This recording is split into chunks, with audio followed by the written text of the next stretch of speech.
Wake up, Rip City, because we're here to talk about the Blazers. And even though they've been losing lately, they're still our team, and they're going to stay here in Portland. And we're going to get a fair deal for Portland taxpayers as well. So today, we're talking with Edan Krolewicz. He's the creator of RipCity, not Rip Off.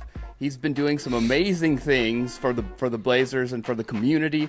I saw him post on Reddit, and then I saw a website. I clicked on this website. I'm reading about all these bills that I don't even understand. I don't even know what they mean, but he's teaching me about everything about this team and kind of the new ownership that's coming in. And we thought, Gliss, we're like, what better than to bring Edan on the show and to talk to him about this so much. So Edan, thank you so much for joining us today on Wake Up Rip City. Yeah, glad to be here, guys. Thanks. So yeah, today on the show, we'll talk with you. We'll just have some questions, and honestly, Edan, we're like 5-year-olds today. Like I want you to teach us like we're 5 years old, because there's so many different bills, so many different laws, so many different lawmakers. I've been reading about all this stuff, and I'm trying to learn as best as I can, but I just want to soak it all in and for you to teach us today. So that's kind of my main goal. And then Gliss and I, of course, will talk a little bit of basketball at the end of the show here today. Talk about the Blazers, how they keep losing and frustrating us more and more, like always. So Edan, let's jump in here. So first of all, Rip City, not Rip Off. The main thing you're talking about through all of this is kind of a fair deal for Portland taxpayers. I live in Portland. I live in Multnomah County. This is exactly what I want. I want a fair deal for Portland taxpayers. I also want to keep watching Blazers basketball. So can you just talk a little bit about Rip City, not Rip Off, and kind of what you're trying to accomplish here? Yeah, I mean, at a super high level, right, it's like when you look at what a fair deal means, right, a fair deal is usually a deal in which you kind of get what other people get. So if you're selling your house on your block, or you're buying a house on a specific block, what you're going to do is look at the comps, right? You're going to look at the 10 other houses sold on that block and see what they sold for, and you're hoping to get a similar deal, right? If you get a deal that's way different, you're going to say, that's not exactly market rate. So what we kind of did on Rip City Rip Off is Rip City Not Rip Off is we just looked at all the other arena deals in the last 10 years, and we said, hey, like which one of those are similar to our situation, and what did they get from the owners, and what kind of participation came from the owners and what came from the public. And the first thing I realized is just like in the original bill, the very first kind of version of the bill, there was zero protections. I mean, nothing, like no lease minimums, no nothing. And that's kind of what got me into this in the first place. Is I just kind of looked through that and said, the math is not mathing. This doesn't make sense to me. And what's going on here? And that's kind of why I started the petition. And since then, we have gotten some protections in there. We now have lease minimums. Awesome. We have a mechanism where cost overruns are going to be paid by the Blazers, although we don't even know how much it's going to cost. So if the cost of the entire thing comes in at $599 million, well, there's no cost overruns to be had, right? And so, TBD. But that's kind of the impetus of it. Is like, look, I just wanted to make sure that we were actually looking and doing our diligence and seeing what is the, everyone keeps saying market rate. We're getting a market rate deal. When we looked at the market, did not seem we were getting a market rate deal. And the more we dug into it, the more we realized, there's some funky stuff happening here, and we need to make sure that we at least educate the public, and we also educate the senators, because to be honest, like these people, have a lot to do, whether you like them or hate them. They got a lot of bills that they got to focus on. They got to learn a lot of stuff, and they don't always have the time to learn, the nitty gritty and details of every single bill. So part of what we were trying to do was not just inform the public, obviously, but also just to help kind of provide details for the people making decisions so that they can make the best choice on behalf of, people who live in the state of Oregon. Perfect. And just to set some framework, can we talk about that 600 million? Where does that 600 million number come from, and what exactly does that mean? Yeah, it's a great question. I think we're all trying to figure out exactly how that 600 million number got decided, especially because we don't, they never gave us like, here's the plan, here's how much everything's going to cost, and this is why we chose that number. The reason, Senator Lieber, who's working on this, the number she gave was basically, and I don't want to misquote her, but she basically was just like, look, this number that the state is providing, which is 365 million. There's also the county is supposed to contribute about 88 million, I think, and the city is supposed to also contribute 120 million. So the total is kind of roughly around 600. But yeah, so that's kind of the numbers there. But yeah, we're trying to figure out basically just like how did we get to that number? And what she said was like that's the cost of the Blazers not leaving. We just kind of picked that number because that felt like is the risk. If we paid any less than that, there's still a risk that the Blazers might leave. Happy to get into all that because I know that's the $1 million question that's on everyone's mind is is that real? What is that threat and is that threat real? But that's kind of how they came up with that number. So yeah, you kind of led me right into the question I had right off the bat, which is, I think this is partly just from being a Blazer fan because we have so much trauma from whether it's missing out on free agents or guys not panning out in the draft. I think there's this like insecurity in being a Blazer fan, and so I'm just kind of wondering like. Is something like this kind of, I don't know if resistance is too strong of a word, does that kind of create these divisions in what's supposed to be the driving force to really kind of champion, keeping the team in Portland and, and I'm more just trying to, I'm more just curious on my own behalf, but yeah, what does that look like? Like, does this create tension amongst like different camps of people that could lead to the team leaving, or how realistic is that? Yeah, it's a great question. Like, I think any situation like this creates tension, right? Any negotiation, whether you're negotiating for a new job or negotiations are never tense free. So I think to the degree that that's happening, there's certainly tension there. I mean, honestly, for me, like, I just love the Blazers. I'm a nerd. I like to just like geek out on basketball stats and just like follow the Blazers. So this is a totally new thing for me, and it's like not my ideal. Right. My ideal thing is just talking Blazers, talking basketball, hanging out, and so this whole thing has kind of just been a little tough for me personally, just to be like, this isn't the Blazers experience I'm really looking for. But I mean, look, like at the end of the day, when you evaluate, a threat, which is what it is. It's a threat to leave is a threat, right? So when you evaluate someone who's making a threat during a negotiation of, I might take the leave or shop it around or do whatever, you have to like look at that person's like economic reality, right? Like forget about feelings. Like we all have feelings, we all have fears, we all have all that stuff. You can't go into negotiation with fear, right? Like you're going to lose, right? And so you got to just look at the economic reality. And the question I was asking myself from the beginning is, what is the likelihood like that they would leave based on how much it would cost them to leave, right? So the simplest way to put it is, if it costs Dundon more to take the team and leave in terms of fees that he would pay, relocation fees, lawyer fees that he would have to do dealing with the city suing them or breaking the lease early, or any of those things.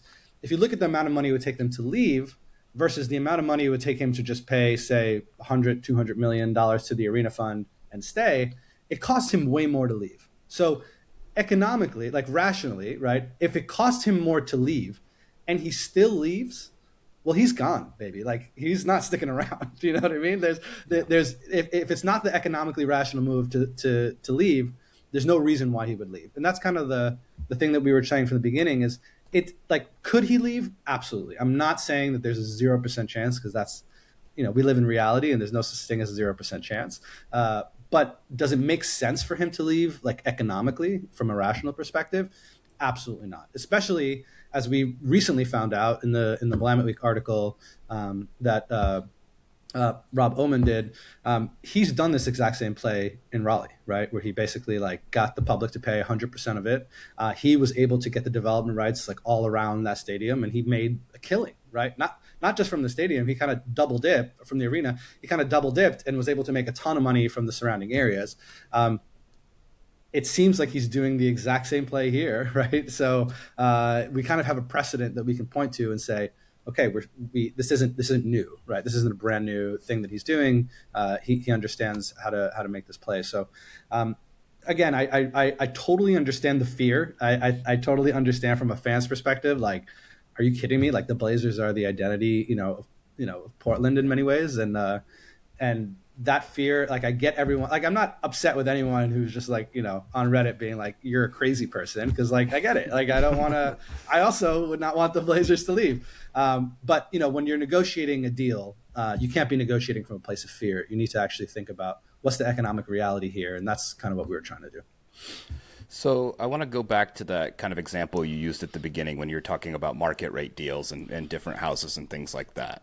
So what you're saying when you're looking at the precedent of this deal is that if you're looking at other NBA teams who have deals with their owners and things like that, there isn't another team where the owner hasn't invested any private equity in refurbishing the arena and things like that. Like, that doesn't exist.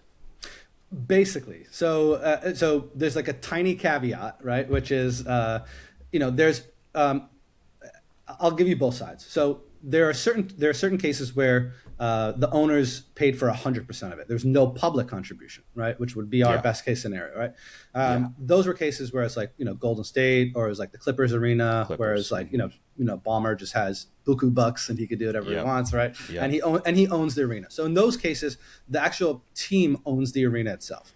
In our case, and in many of the other cases that we looked at, it was, where did the city actually own the arena, right? Because that's more of an apples to apples comparison.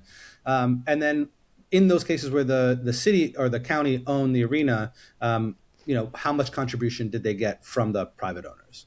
And so in almost every single one of those cases, except for one, I mean, OKC, the public only paid $50 million on like a $900 million investment, which was like not a lot, but it was still not zero. And then there's another case in Charlotte where there was basically a private undisclosed contribution. So we don't know what that is, but we know that it exists, right? I can't point to a number, but we know that there's some kind of private contribution exists. So basically, those are my tiny caveats, but across the board, basically every other deal there was, and typically, just to be clear, it's about 50-50. It might be like 60-40, something like that, but it's about a half split. And that's the thing that kind of got my alarm ringing, is just like, we're getting zero right now. And the senators are kind of just like, let's pass the bill. And then once we pass the bill and we have like much less leverage, then we should negotiate this deal. And I'm just like, I don't think that's how leverage works. Like, you kind of got to use the leverage first and then, go into negotiation having some leverage. So that's kind of that's kind of the outline that we did and the different markets we were looking at. And again, not every deal is exactly the same. Sure. But when you're talking about market rate, you actually have to look at the market, right? You have to see what are these arena deals that are happening, and what is the public getting. The other thing I will say is like, some people are making the claim, well, it's like, yeah, we're moving into this world where the public is paying a greater and greater share of the revenues, which is true. I mean, you can see there's a lot of really terrible situations in New York, where in Brooklyn where I live, and things that have happened there. Promises that were made about the Barclays Center that never materialized in terms of affordable housing and stuff like that. So there's a lot of issues with the way that these arena things are going. And some people who are just pointing to the fact that, the public is paying more and more of the share. It's like, yeah, but that's not good. Like, just because it's moving in that direction doesn't mean, we should all let that happen. Right. So we gotta, we have to really think about what precedent we want to set. I know all of things are hard to keep in mind when the number one thing on all of our minds is like, the Blazers can't leave, or otherwise, what are we going to do on, how are we going to record this podcast if the Blazers are gone? We won't. Yeah. So I will, first of all, I'd encourage everybody to look at the website, because I did go on there to try to get kind of an overview. But if you could kind of expand on kind of the points of contention that like you guys are trying to move towards, in the changes you're trying to make, that I think that would be helpful for, like like Alex was saying, we're kind of like 5-year-olds here. Like, we're trying to keep up with all this, but everybody's got all these other things going on. So like, if you could just kind of give us some insight in terms of what this movement, what it's trying to change versus what's kind of being put forward already. Yeah, I'll try to give it at a high level, because to your point, like if people want to go and dig deeper, they can check out the website and they can read a lot more about it. But at a high level, I think like we believe that this type of thing should be an investment. It should not be a gift, right? If we're investing, co-investing, a public-private partnership means that we're doing this together. We're willing, as a public, we're willing to front money. We're down to do it, but we just want to make sure that the money we get back helps us pay off the debt, right, in a meaningful way. And it's not just redirecting funds that would have went to the general fund, which funds things like schools and healthcare and all these different things. We want to make sure that we're not redirecting all the income that the state would have gotten from the players' income tax and concessions and all the different things, that we're not redirecting that just to fund the arena. So that's one thing that we're trying to do, is make sure that the benefits that we have been getting from Blazers paying income tax and stuff like that still go to schools and healthcare and those things. The other thing we're trying to make sure is that, just again, looking at the previous deals, right? What are the types of revenue sources that the public typically gets? There's things called pilot, which is payment in lieu of taxes, which is a small fee. It's like $1.2 million a year that we could get, but over the course of 20 years, that adds up. And when you take interest and put interest on top of that, that also adds up. So there's things like that. There's revenue sharing that the team can get. Again, this is precedent in other arenas. Other people have done this. We're not inventing something new. We're trying to kind of push for those types of things so that it doesn't feel like we're just handing a gift and then paying off our own debt, right? That it feels like we're investing into this partnership, and that investment is paying off the bonds that are going to be issued in a way that doesn't redirect taxes away from things that we need, which is schools, healthcare, roads, all the things that kind of keep Oregon going, especially when we're in a $650 million budget shortfall. It's not great. It's not a great look for the rest of the state to be like, like we know that schools are getting shut down and services are getting shut down, but we're going to give this guy $600 million in any case. And if we get something later in the negotiation, awesome. I just feels like a weird take. So that's what we're trying to protect. We're trying to create a win-win situation where we get the updated arena, we give Dundon and their management team more than what they would have gotten, anywhere else, but still we get enough back where we can at least pay off the debt in a reasonable way, so that we can get to a place where the public doesn't kind of own the entire burden of this thing. And you talk about on the website too how the city of Portland owns Moda Center, so that's a huge part of this too, right? Yeah, exactly. I mean, if you were just to kind of evaluate it like a commercial lease, and there's a lot of people who kind of posted who work in commercial real estate. It's like, if a tenant wants improvements, if you want tenant improvements, usually the tenant pays for those improvements, right? If you open up a restaurant in some place and you want to renovate it, like, the owner's not renovating that, right? You're doing that. Yeah. You're paying for the renovations. And so it's a very similar concept in commercial leases, where it's like, look, they're leasing this space, which we own as a public, and they want to make improvements to it, and they're the main tenant of the space. It's like, go for it, make the improvements. But it's not on us. That's kind of the weird thing, where it's like, why is all the improvements on us? And then they bring up like Paul Allen bought it for $70, which is nothing to do with anything. Like, okay, cool, that happened like 100 years ago. What does that have to do with the situation now? So there's a lot of like misdirection, and you can kind of tell that people are not being 100% forthright with the public, especially the new ownership. And look, I mean, I have no personal vendetta against like Dundon or any. I don't know him. I don't know that group. Like I don't really have any like feelings there, but they can definitely do more than they're doing right now, and I think that's obviously become clear the more you kind of dig into this process, that they're not. It doesn't seem like a partnership. It seems pretty one-sided at this point. Okay, so with all this said, where are we at now I mean, I know I see a lot of talk about the Senate Bill 1501 and all of that and it's clear. So just to make sure we're on the same page, we don't want that to pass, or RipCity, not Ripoff, doesn't want that to pass or wants it to change. We want it to pass. We support funding the Moda Center. We want the Blazers to stay. We are not against it passing. We don't want it to pass without protections. We don't want it to pass without any leverage for the actual taxpayers. We've been able to make some improvements. So, I mean, I think it's definitely stronger now than it was before. But the reality was everything that they put in cost Dundon and Co. like $0 from their pocket, right? So they basically gave us all the concessions that didn't cost them any money, that they would have probably given us anyway. And they called it like, see, we're protecting you guys by giving you all the stuff we would have given you anyway. And by the way, it doesn't cost us a single dime to do any of these things. So, is it better? Sure. Is it what we wanted? Not exactly. Is it going to get passed? Probably. Did we do our job? We're trying. We're doing our best. Yeah. Is there still movement to be made on this bill, or is it? I mean, I think there is genuine skepticism from, even the people who were in the Senate Rules Committee.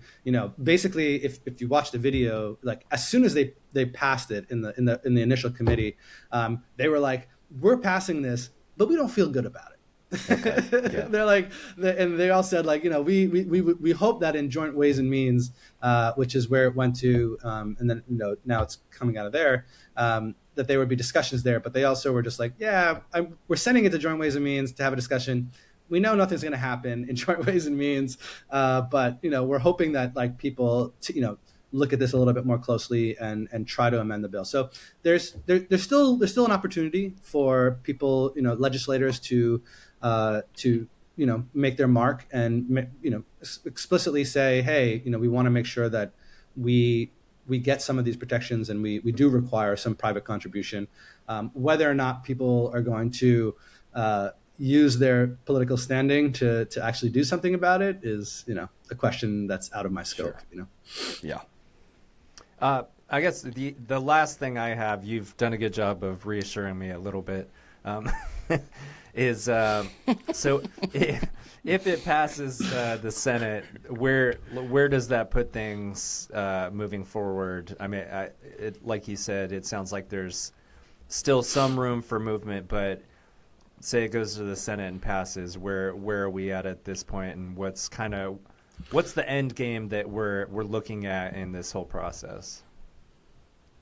Yeah, it's a good question. So, I mean, there's still a question of what the city is going to do. So the city councilors haven't officially described what they're going to do, and also Multnomah County has to describe. Although they've made some commitments, but it's not written in stone. So there's still some movement. There's still some negotiations that can be had. Even once the Senate bill passes, now in this amended bill, we actually require there to be someone who's negotiating on behalf of the public who actually knows this stuff. So that's good. We didn't have that before. And so, basically the next step, to put it simply, is we still need to have negotiations. We still need to make sure that we're getting, protections, and we're getting we're getting as best of a deal as we can. It's just that without it being in the Senate bill, there's no mandate to do it. It's not like there's no actual floor. We didn't set a floor on what the terms are. We just said, good luck. Good luck negotiating against Tom Dundon and Dan Barrett, who's like the best in the business doing this kind of stuff. So it's going to be a tough road. I'm not going to lie. I think it's not going to be easy for the public to get concessions, but I'm hopeful that at least the kind of noise that we made will make them realize that like people are looking at this, people are taking this seriously, and we want to make sure that we get taxpayers. And obviously, the Blazers are staying. They're not going anywhere. Adam Silver said, whether or not you like Adam Silver, he is a professional lawyer. Like he is a very smart individual. Yeah, he's going to choose his words very carefully. So when he says at the All-Star break, relocation is not on the table, I get that some people are like, I don't trust Adam Silver, farther than I could throw him, but he's a lawyer, man. He's not going to choose words unless he knows what those words mean. And so I think people need to just acknowledge that, and that when people say relocation is not on the table, One other point I just want to make real quickly on because I think this is the main concern from Blazers fans, which people probably watching this, is like, is that threat real? And the expansion thing, we're expanding to Seattle, Las Vegas. Everyone's saying it. They're not saying it out loud, but everyone knows what the vibe is. Yep. And those two things. So what happens with expansion that people need to understand is when a new team comes in, a new expansion team comes in, they basically have to pay like $5 billion. And that $5 billion gets shared across all the owners. So all the owners want expansion, right? That's like $10 billion that's going to get spread, is going to the pockets of all the owners if there's expansion.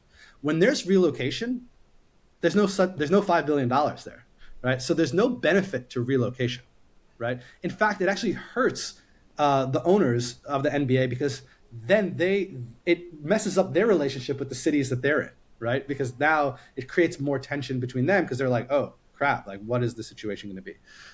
So once these expansions happen, once that money kind of gets into the coffers, it really limits the amount of places that the Blazers can go, even in this theoretical world where they might leave. And so it's really important to notice that, like, from an economic perspective, the risk of relocation is so tiny. Again, I'm not going to say it's zero, but it's so tiny. And I think a lot of us are, coming from a place of fear, and we don't want to have our hearts ripped out of our chest. But we have to kind of look at it a little more economically rationally and say, this doesn't make sense for the NBA. Like, it doesn't make sense for owners. It doesn't make sense for Dundon to do it. Like, it just doesn't make any economical sense. So I think the risk is not what it was purported to be. I think a lot of the politicians are seeing that there are problems in Portland that we're all aware of, commercial real estate and all those other things.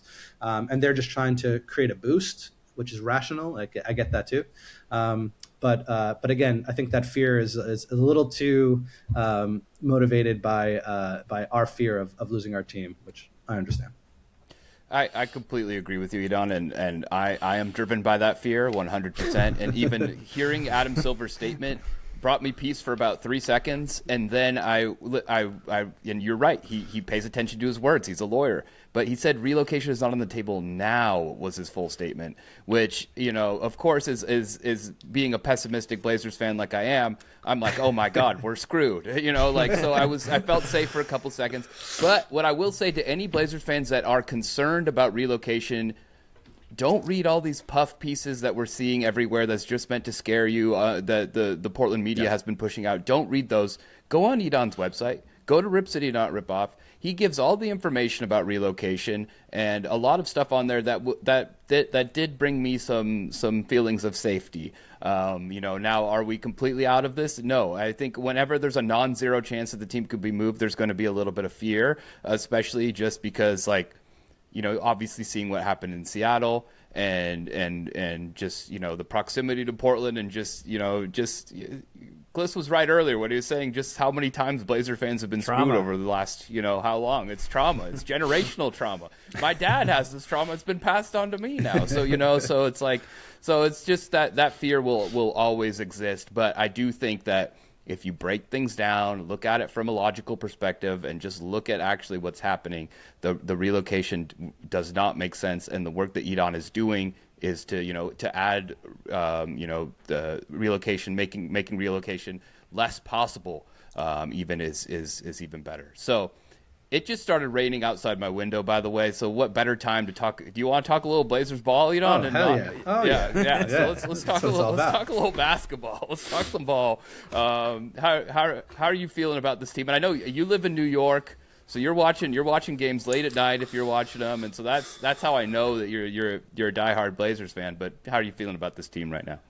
I'm feeling good, man. I mean, I'm one of the, maybe I'm on the outside, but I feel like we're right on track. I think we're doing the things we need to do. Obviously, the injury bugs have been tough all season, and I saw the what you guys did the previous podcast on the Denny situation and how that was handled. So, I think. Again, generational trauma and injuries and Blazers, I think that's very real. And I think that's something that is on the back, on the mind of every Blazers fan. But I think coming out of the All-Star break, it's very clear that we're kind of not falling out of the play-in, right? We're kind of like, whatever situation we're going to be in, we're going to be somewhere in the play-in. And so it looks like Thiago's, thinking about what are the lineups, how do we try different things, how do we get a lot of these guys who we thought might have been traded, how do we get them back integrated into the team? And it shows, right? It's like messy. It's like kind of sloppy at times. It doesn't feel like there's any meaningful rhythm to the game. We're not playing the way we looked, before the All-Star game. I think that's by design. I'm curious to know what you guys think, but I think Thiago's just kind of trying to fit the pieces and trying to see what sticks and how to reintegrate all these guys who are out for injuries for so long. And the result is kind of sloppy, crappy play. I'm not gonna lie.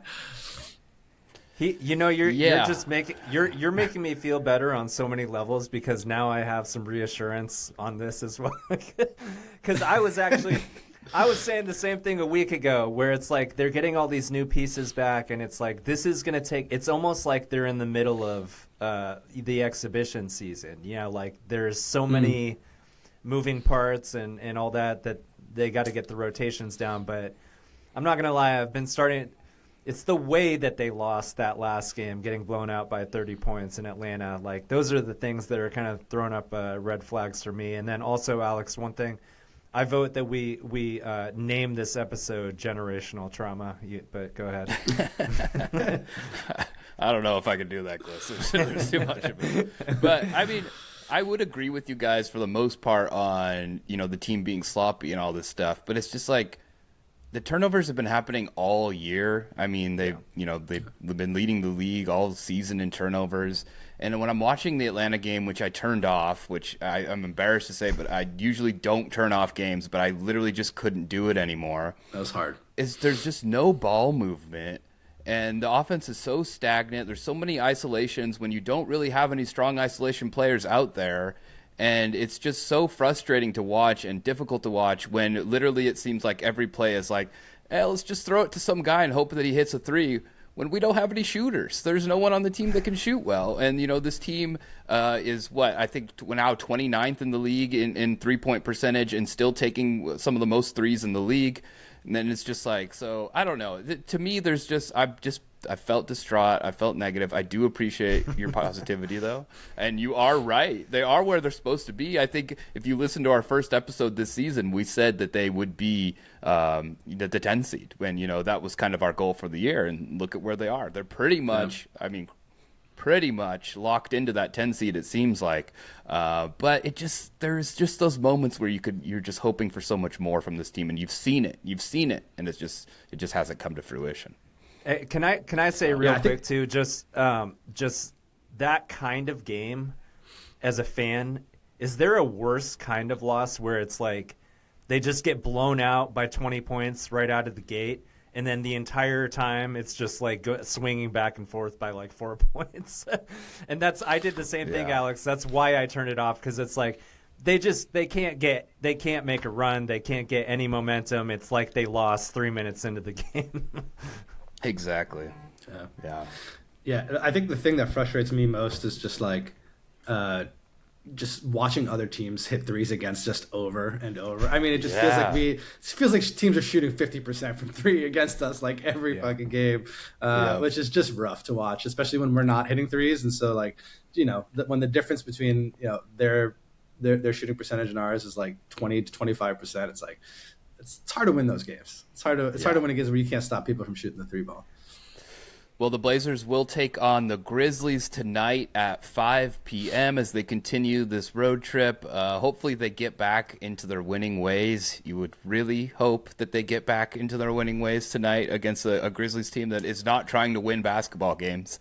And I don't think they will have any. I don't think the injury report's out yet, but it doesn't seem like they'll have any of their big names out there. Donovan Clingan was nominated for Player of the Month. That's a positive from February. That's amazing, man, for him. I mean, he had an incredible month. His best month as a Blazer. I mean, wow, just the leaps that this guy's taken this season have been incredible. So let's end on a positive note there. Edan, thank you so much for joining us. Like, the movement that you've created is fantastic. It's been so exciting to watch.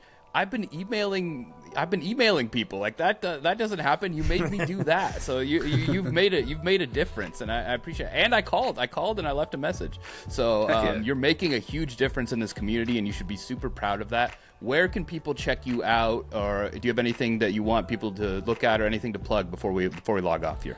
Just check out, the RipCity Now Ripoff stuff. If you have any questions, let me know. Also, if you find any errors, let me know. If you have any things that just, seem wrong, please let me know. I'm not dogmatic. I'm not, so just keep me posted. But that's the best place to check out any stuff on that. And then, we're also doing a happy hour tonight, Spirit of 77. People want to come through. We're going to be watching the Blazers, rooting our guys on. So come through, come hang out. Fantastic. And I'll be there as well. I'll be at Spirit of 77 tonight, 5 p.m. Blazers, Grizzlies. This has been Wake Up Rip City. Please subscribe, like the video, leave us a comment. I guarantee you I'll reply to it. And hopefully we can have more guests like Edan on in the future, because this is super exciting and super cool to be involved in the Portland community. All right, we'll see you next time. Thanks, guys.